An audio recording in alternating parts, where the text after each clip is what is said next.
मैं Sunny Agarwal SBI securities की ओर से आपका डेली मॉर्निंग पॉडकास्ट में स्वागत करता हूं। आज के पॉडकास्ट में हम ये जानने की कोशिश करेंगे कि कल इंडियन मार्केट में क्या हुआ, ग्लोबल मार्केट जैसे US, European market, Asian market, वहाँ क्या हुआ। ऐसी कौन सी न्यूज़ है पिछले 24 घंटे में जो आई है जिसमें हम कुछ एक्शन देख सकते हैं स्टॉक मार्केट में। ऐसे कौन से इकोनॉमिक इवेंट है जो हमारे रडार पे होना चाहिए। जो प्रमोटर्स है और जो बड़े बड़े जो फंड्स हैं, इंस्टीट्यूशन, उनकी एक्शन कहाँ दिख रही है, कौन से शेयर्स में ये ले बाय और सेल कर रहे हैं, और हमारी इन्वेस्टमेंट या ट्रेडिंग स्ट्रेटेजी क्या होनी चाहिए अगले कुछ दिन की।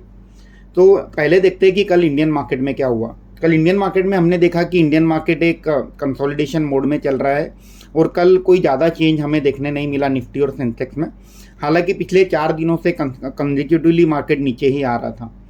बट हालांकि कल एक दूसरा चेंज हमें ये देखने मिला कि मिड कैप और स्मॉल कैप इंडेक्स जो है, बीएससी मिड कैप इंडेक्स ऊपर था 0.5% से, जो और स्मॉल कैप इंडेक्स जो ऊपर था 0.1% से। हालांकि मैं एडवांस डिक्लाइन रेशियो की बात करता हूँ तो 1900 स्टॉक्स हमने देखे कि डिक्लाइनिंग मोड में थे और तकरीबन 1874 स्टॉक जो थे वो ग्रीन मोड में थे। अगर मैं की गेनर्स की बात करता हूँ तो कल हमने देखा कि बजाज फाइनेंस और बजाज फिनसर्व का स्टॉक पॉजिटिव में था। कल न्यूज़ आई थी कि बजाज फाइनेंस एक 10,000 करोड़ का जो फंड रेस करेगा, उसके चलते कहीं ना कहीं सेंटिमेंट पॉजिटिव हुआ है बजाज फाइनेंस के लिए। एमसीएक्स का स्टॉक हमने देखा कि कल 7% ऊपर बंद हुआ। ये इसके पीछे जो न्यूज़ है, इसके पीछे जो कारण है वो ये है कि इन्होंने एक अनाउंसमेंट की है कि इनका जो न्यू सॉफ्टवेयर है जिसमें इनका पूरा कारोबार चलता है वो 1 अक्टूबर से ये स्टार्ट हो जाएगा। ये नया सॉफ्टवेयर टीसीएस कंपनी ने प्रोवाइड किया है। अगर आपको याद होगा पिछले कुछ दिनों काफ़ी पिछले 1 सालों से कंपनी ये सॉफ्टवेयर इम्प्लीमेंट करने की कोशिश कर रही है और एक बार ये सॉफ्टवेयर इम्प्लीमेंट हो जाएगा तो उसके चलते कंपनी की जो कॉस्ट है, सॉफ्टवेयर पे जो स्पेंडिंग है वो कम हो जाएगी और हमें इसमें कंपनी का प्रॉफिट बढ़ते हुए दिखेगा अगले 1-2 सालों में। सीमेंट कंपनीज के शेयर भी कल ऊपर थे। कहीं मार्केट में ये रूमर आई थी कि सीमेंट के जो दाम है वो 30 से 40 रुपये पर बैग से बढ़ने वाले हैं और उसी के चलते हमने देखा कि कंपनीज लाइक दालमिया भारत, इनके शेयर ऊपर थे। और कहीं हमने कल आफ्टर लॉन्ग टाइम एक माइनर बाउंस बैक देखा रेलवे काउंटर्स में, जैसे आईआरसीटीसी और आरवीएनएल। अब एक जायजा लेते हैं कि कल यूएस मार्केट और यूरोप मार्केट में क्या हुआ। तो यूएस मार्केट में कल हमने देखा कि मार्केट हल्के फुल्के ग्रीन में थे, 0.4 to 0.5% का हमने एक पॉजिटिव क्लोजिंग देखा यूएस मार्केट में। और जो की स्टॉक जहाँ जो यूएस मार्केट में बढ़े वो थे टेस्ला, जो कि ग्रीन में था 0.9% से, एनवीडिया ऊपर था 1.5% से। हमने टेक्नोलॉजी कंपनी जैसे एप्पल और माइक्रोसॉफ्ट, उनमें भी कहीं ना कहीं एक पॉजिटिव क्लोजिंग देखा यूएस मार्केट में। यूएस मार्केट में आज एक बहुत इंपॉर्टेंट डेटा आने वाला है जो कि न्यू होम सेल्स डेटा, नए घरों की जो बिकवाली है उसका क्या डेटा है अगस्त महीने का, वो एक डेटा आएगा। और इसी के चलते हुए फ्राइडे में एक पेंडिंग होम सेल्स नंबर आएंगे। तो ये जो दोनों डेटा, ये बहुत इंपॉर्टेंट डेटा है ग्लोबल मार्केट पर्सपेक्टिव से। एक जो इंपॉर्टेंट पॉइंट जो नोट करने वाली होगी यूएस मार्केट में वो है 10 ईयर बॉन्ड यील्ड।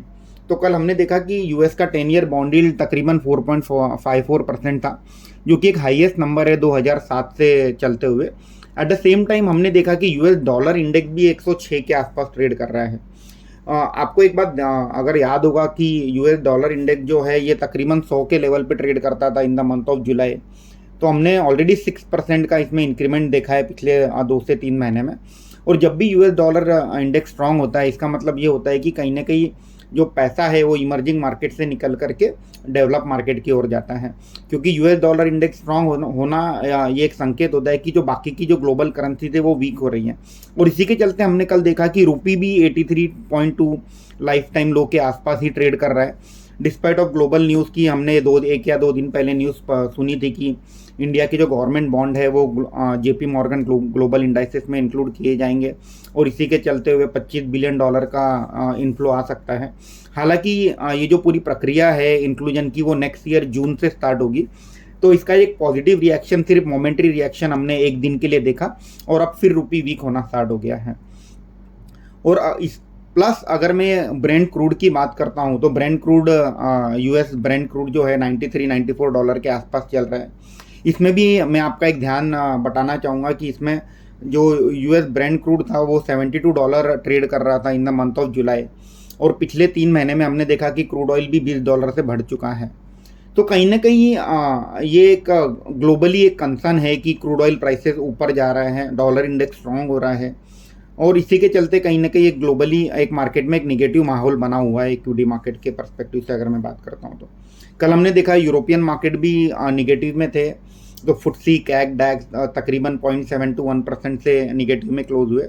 आज मॉर्निंग में हम देख रहे हैं कि एशियन मार्केट भी निगेटिव रेड में ट्रेड कर रहे हैं, और अगर मैं गिफ्ट निफ्टी की बात करता हूँ तो तकरीबन 19,669 के लेवल पे ट्रेड कर रहा है, जो कि तकरीबन 30 पॉइंट डाउन है कल के फ्यूचर्स के क्लोजिंग लेवल से। तो अगर मैं ओवरऑल और अगर हम फंड फ्लो की बात करते हैं तो कल हमने देखा कि फॉरेन इंस्टीट्यूशनल इन्वेस्टर ने पांचवा दिन था जहाँ कंजिक्यूटिव हमने बैक टू बैक सेलिंग देखी है फॉरेन इंस्टीट्यूशनल इन्वेस्टर से, और कल हमने देखा कि निगेटिव फिगर आया था 2,333 करोड़ का एफआईआई के ओर से, बट उसे बैक करने के लिए जो डोमेस्टिक इंस्टीट्यूशनल इन्वेस्टर है उन्होंने खरीदारी करी 1,579 के करोड़ के वैल्यू की। तो अगर मुझे ओवरऑल पिच रिपोर्ट सम करना होगा कि कैसा दिख रहा है आज का स्टार्टिंग डे, तो कहीं ना कहीं एक थोड़ी सी निगेटिविटी बनी हुई है मार्केट में अगर मैं ग्लोबल सेंटीमेंट के पर्सपेक्टिव से बात करता हूं तो। बट मुझे लगता है कि इंडियन मार्केट आज फ्लैट ओपन होंगे और हम कोई स्टॉक स्पेसिफिक एक्शन देखने मिलेगा मार्केट में, और जब तक निफ्टी ने 19,600 का लेवल होल्ड कर रखा है तब तक कोई घबराने की बात नहीं है। अगर 19,600 का लेवल ब्रेक हो जाता है तो फिर हम 200-300 पॉइंट का एक करेक्शन हम निफ्टी में देख सकते हैं। अब देखते हैं कि ऐसी कौन सी न्यूज़ है जिसके ऊपर हम एक्शन ले सकते हैं। तो मैं सबसे पहले बात करना चाहूँगा श्याम मेटालिक पे। ये कैलकाटा बेस एक मेटल कंपनी है। इन्होंने एक अपना नया कारोबार स्टार्ट किया है। अगर लिथियम आयन बैटरी जो होती है उसमें जो एल्यूमिनियम फॉइल लगती है उसका मैन्युफैक्चरिंग ये कंपनी करेगी श्याम मेटालिक। तो इसमें कहीं ना कहीं एक पॉजिटिव रिएक्शन हमें आज देखने मिल सकता है। सेंचुरी टेक्सटाइल जो कि बिरला ग्रुप की कंपनी है, अगर आप सबको ध्यान होगा तो इन्होंने रिसेंटली पिछले 1-1.5 साल से काफ़ी एग्रेसिव हुए हैं रियल इस्टेट बिजनेस में, और उसी के चलते हुए इन्होंने एक नया प्रोजेक्ट लॉन्च किया है बेंगलोर में जिसका रेवेन्यू पोटेंशियल तकरीबन 3,000 करोड़ का है। तो सेंचुरी टेक्सटाइल के लिए पॉजिटिव रहेगा मीडियम टू लॉन्ग टर्म में। इसमें कहीं ना कहीं एक एक्शन हमें आज देखने मिलेगा। टाटा स्टील की बात करें तो टाटा स्टील में उनका जो लॉन्ग टर्म क्रेडिट रेटिंग है उसे अपग्रेड किया गया है। जब भी क्रेडिट रेटिंग अपग्रेड होता है कोई भी कंपनी का तो हम देखते हैं कि उसकी जो ब्याज दर है उसमें तो धीरे धीरे कमी होने के चांसेस होते हैं, और उसी के चलते कहीं ना कहीं कंपनी को अगले 6 से 24 महीने में इसका बेनिफिट देखने मिलेगा। तो टाटा स्टील के लिए पॉजिटिव डेवलपमेंट है। अगर मैं महिंद्रा एंड महिंद्रा की बात करता हूं तो उसमें कनाडा की एक कंपनी एक फंड है ऑन्टेरियो, उन्होंने महिंद्रा तेगो में एक 20% स्टेक लिया है 35 करोड़ में। हालांकि डील की वैल्यू बहुत छोटी है, बट एक कहीं ना कहीं एक पॉजिटिव डेवलपमेंट है महिंद्रा एंड महिंद्रा के लिए। हालांकि एक नई कंपनी लिस्ट हुई थी विष्णु प्रकाश पुंगलिया, उन्होंने अपने जून तिमाही के नतीजे डिक्लेयर किए लिस्टिंग के बाद। तो हमने देखा कि उनकी जो सेल्स है वो 279 करोड़ थे 186 करोड़ के सामने, और पैट उनका प्रॉफिट उनका जो बढ़ करके 55% से बढ़ करके 16 करोड़ का प्रॉफिट दर्ज किया है। अगर मैं इसकी वैल्यूएशन की बात करता हूं तो कंपनी 17 के प्राइस टू अर्निंग मल्टीपल पे ट्रेड कर रही है। एक डिसेंट बिजनेस है, बाय ऑन डीप यहाँ एक स्ट्रैटेजी होनी चाहिए, जल्दबाजी नहीं करना चाहिए लेने के लिए। फिर अगली जो डेवलपमेंट है स्ट्राइड फार्मा पे है। तो हमने देखा कि स्ट्राइड फार्मा ने कल एक नई अनाउंसमेंट करी जिसमें इनका जो कॉन्ट्रैक्ट मैन्युफैक्चरिंग बिजनेस है जिसे हम CDMO कहते हैं वो डीमर्ज करके एक नई कंपनी बनाएंगे जिसका नाम होगा वन सोर्स, और जो एग्जिस्टिंग शेयर होल्डर है स्ट्राइड फार्मा के उनको एक शेयर मिलेगा वन सोर्स का हर 2 शेयर स्ट्राइड फार्मा के सामने। तो अगर आपके पास 2 शेयर स्ट्राइड फार्मा के हैं उसके सामने आपको एक नया शेयर वन सोर्स का मिलेगा। यूजुअली क्या होता है जब भी डीमर्जर होता है ये लॉन्ग टर्म में पॉजिटिव होता है कंपनी के एंगल से, तो इसमें कहीं ना कहीं एक एक्शन हमें आज देखने मिलेगा। चलो अब IPO कॉर्नर IPO की बात कर लेते हैं। IPO का सीजन चल रहा है, तो आज आखिरी दिन है मनोज वैभव IPO का। ये एक छोटी कंपनी है, ज्वेलरी की कंपनी है आंध्र और तेलंगाना मार्केट में, और इनका जो लिस्टिंग के बाद जो मार्केट कैप रहेगा तकरीबन 1,000 करोड़ के आसपास रहेगा। हालांकि इसमें एक पॉजिटिव बात ये मनोज वैभव IPO में कि इनका प्राइस टू अर्निंग मल्टीपल काफ़ी कम है, 14 के आसपास है, वैल्यूएशन काफ़ी चीप है।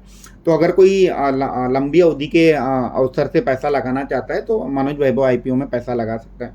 आज दूसरा दिन है अपडेटर सर्विसेज और JSW इंफ्रास्ट्रक्चर IPO का, और आज एक नई लिस्टिंग होगी नुवामा की। अगर आप सबको याद होगा कि इडेलवाइज में एक वेल्थ मैनेजमेंट का बिजनेस हुआ करता था और उसी को कंपनी ने डीमर्ज करके एक नई कंपनी बनाई और उसकी आज लिस्टिंग होगी। तो नुवामा ये जो बिज़नेस है ये इडेलवाइस का वेल्थ मैनेजमेंट का बिज़नेस है और ये काफ़ी अच्छा बिज़नेस है। इसमें कहीं न कहीं मैनेजमेंट ने गाइडेंस भी दिया है कि आगे जाके बहुत एग्रेसिवली हम इसमें ग्रोथ देखेंगे और ये हमारे रडार पे होना चाहिए। अब देखते हैं कि ऐसी कौन सी कंपनीज हैं जहाँ प्रमोटर्स या फंड फ्लो की बाइंग या सेलिंग देखी। तो डेटा ये दर्शाता है कि Som Distilleries, IRB Infrastructure, Maharashtra Seamless, UY Fincorp, इन सबके प्रमोटर्स ने मार्केट से, ओपन मार्केट से शेयर खरीदे हैं। और जब भी कोई प्रमोटर ओपन मार्केट से शेयर खरीदता है तो कहीं ना कहीं प्रमोटर ही सबसे पहला पर्सन होता है जिसे अपने कंपनी के बारे में बखूबी पता होता है। और जब वो ओपन मार्केट से शेयर खरीदता है तो डेफिनेटली एक पॉजिटिव सेंटिमेंट क्रिएट करता है वो शेयर के अगेंस्ट, शेयर के फेवर में। तो ये जो जितनी भी कंपनीज है जहाँ प्रमोटर की बाइंग चल रही है वो हमारे रडार पे होना चाहिए हमें। और हम ये जो डेटा है डेली बेसिस पे हमारे मॉर्निंग रिपोर्ट में, मॉर्निंग पॉडकास्ट में, टेलीग्राम चैनल पे हर जगह शेयर करते हैं। तो प्लीज़ आप ये data on a daily basis track कीजिएगा। अगर मुझे ओवरऑल अगर आज का कंक्लूजन करना होगा, निष्कर्ष निकालना होगा, तो लगता है कि निफ्टी आज फ्लैट ओपन होगा और मैं ये जो पूरा सप्ताह है इसमें शायद कंसोलिडेशन ही देखने मिलेगा। एक बात ध्यान रखना होगा कि ये सप्ताह में मंथली एक्सपायरी है फ्यूचर एंड ऑप्शन की, तो उसी के चलते थोड़ा सा एक वोलेटिलिटी भी हो सकती है। और एक बार ये एक्सपायरी पूरी हो जाए फिर हमें शायद एक क्लियर डायरेक्शन देखने मिले मार्केट की। स्टॉक स्पेसिफिक एक्शन डेफिनेटली रहेगा मार्केट में। एक ओवरऑल जो कंसर्न बना हुआ है इंडियन मार्केट के पर्सपेक्टिव से वो है ऊंचे क्रूड ऑयल के दाम, वीकर रुपी और स्ट्रॉन्ग डॉलर इंडेक्स। ये कहीं ना कहीं एक निगेटिव ओवरहैंग है इंडियन मार्केट के पर्सपेक्टिव से। अगर मुझे स्टॉक्स ऐसे कौन से सेक्टर है जहाँ मुझे फोकस करना चाहिए, तो मुझे लगता है कि जो मिड साइज बैंक हैं जैसे federal bank, Karnataka bank, Karur Vysya bank private sector में, ये हमारे रडार पे हो सकते हैं। जो अच्छी पीएसयू बैंक है जैसे Indian bank, bank of Baroda, ये हमारे रडार पे हो सकती है। ऑटो कंपनीज जैसे मारुति, आइशर, एस्कॉर्ट, ये हमारे रडार पे हो सकती है। फिर FMCG companies like Tata consumer can be on our radar. फिर इंफ्रास्ट्रक्चर कंपनी है जैसे पीएनसी, केएनआर, जहाँ काफ़ी अच्छी ऑर्डर बुक्स हमें देखने मिल रही है और at the same time valuation भी डिसेंट है। तो ये सब कंपनीज हम मीडियम टू लॉन्ग टर्म के पर्सपेक्टिव से हमारे रडार में रख सकते हैं। और ग्रेजुअली मार्केट में थोड़ा कंसोलिडेशन चल रहा है तो ग्रेजुअली ट्रेड कीजिए, बहुत ज़्यादा ओवर लिवरेज करके ट्रेड नहीं करना है।